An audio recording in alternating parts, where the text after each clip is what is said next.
students, today we are going to read chapter 20 मोर। बच्चों, मोर को तो आप सब जानते ही हैं। मोर हमारा राष्ट्रीय पक्षी होता है और इसके जो पंख होते हैं वो बहुत ही सुंदर होते हैं और बहुत ही बड़े होते हैं। और वर्षा ऋतु में ये बहुत ही सुंदर नाचता भी है, यानी नृत्य करता है। ठीक है बच्चों, और मोर हमारा राष्ट्रीय पक्षी है। इसी के बारे में आज हम चैप्टर रीड करने जा रहे हैं। संसार के विभिन्न भागों में कई प्रकार के पक्षी पाए जाते हैं, जिनमें मोर का स्थान अत्यंत महत्वपूर्ण है। मोर हमारा राष्ट्रीय पक्षी है। यह हमारे देश के लगभग सभी भागों में पाया जाता है। भारत के अलावा यह म्यांमार, इंडोनेशिया में भी पाया जाता है। मोर का रंग बहुत सुंदर होता है। इसकी गर्दन लंबी होती है और इसके सिर पर एक कलगी भी होती है जो सुंदर मुकुट की तरह दिखाई देती है।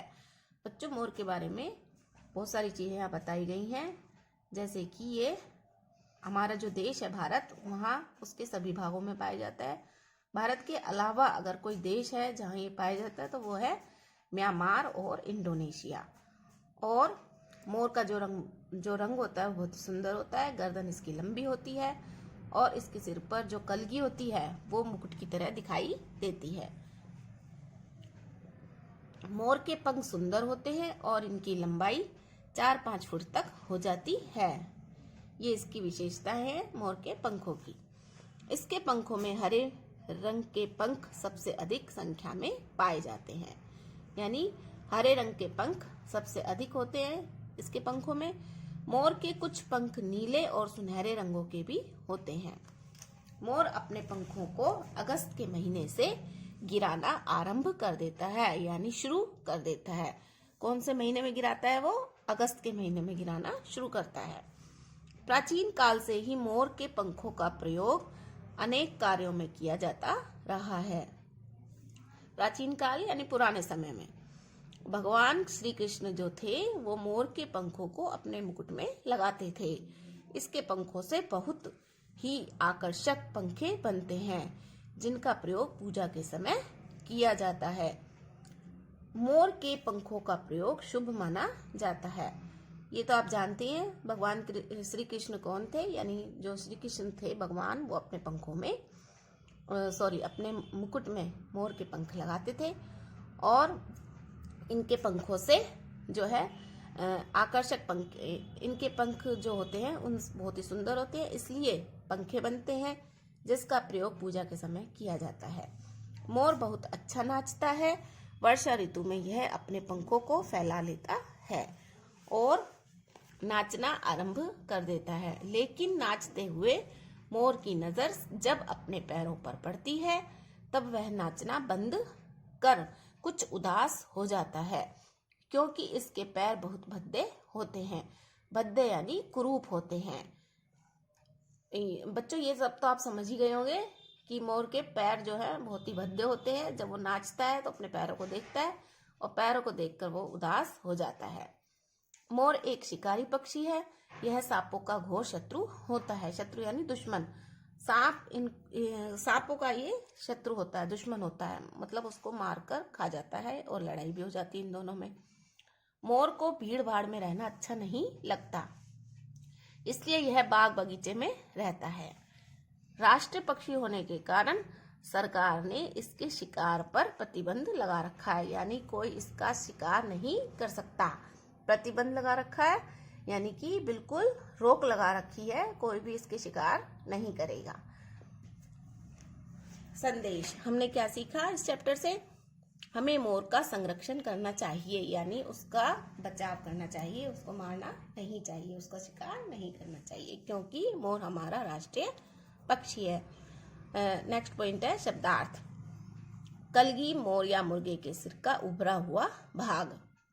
उदास दुखी, भद्दे कुरूप, शत्रु दुश्मन, शिकार किसी जीव जंतु को मारना, प्रतिबंध यानी रोक। अब है मौखिक प्रश्न। के मौखिक प्रश्न। फर्स्ट है भारत का राष्ट्रीय पक्षी कौन सा है? मोर। सेकंड है मोर के सिर पर क्या होता है? कलगी। थर्ड है मोर के पंखों में किस रंग के पंख सबसे अधिक संख्या में पाए जाते हैं? हरे रंग के पंख। अब है प्रश्नों का उत्तर लिखिए। एक्सरसाइज 6।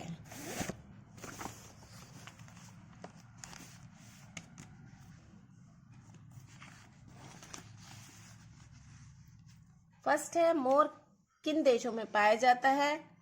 आंसर है मोर भारत, म्यांमार और इंडोनेशिया में पाया जाता है।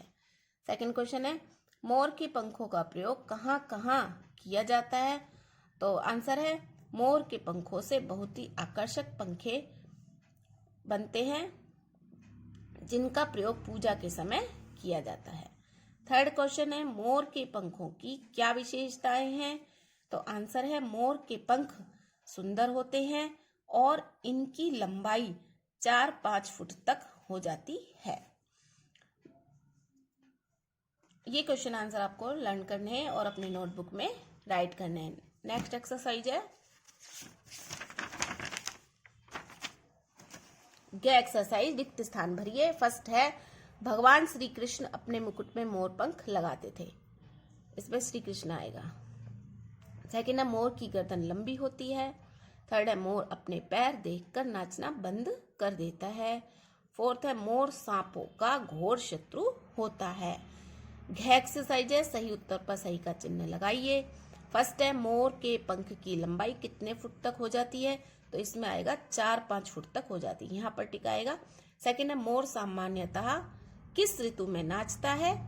तो ये तो आपको पता ही है, वर्षा ऋतु में नाचता है। वर्षा ऋतु यानी बारिश वाली ऋतु, यहाँ पर टिक लगाएंगे। नेक्स्ट है भाषा व्यवहार की एक्सरसाइज। कै विपरीत अर्थ वाले शब्दों का मिलान कीजिए। शत्रु, मित्र।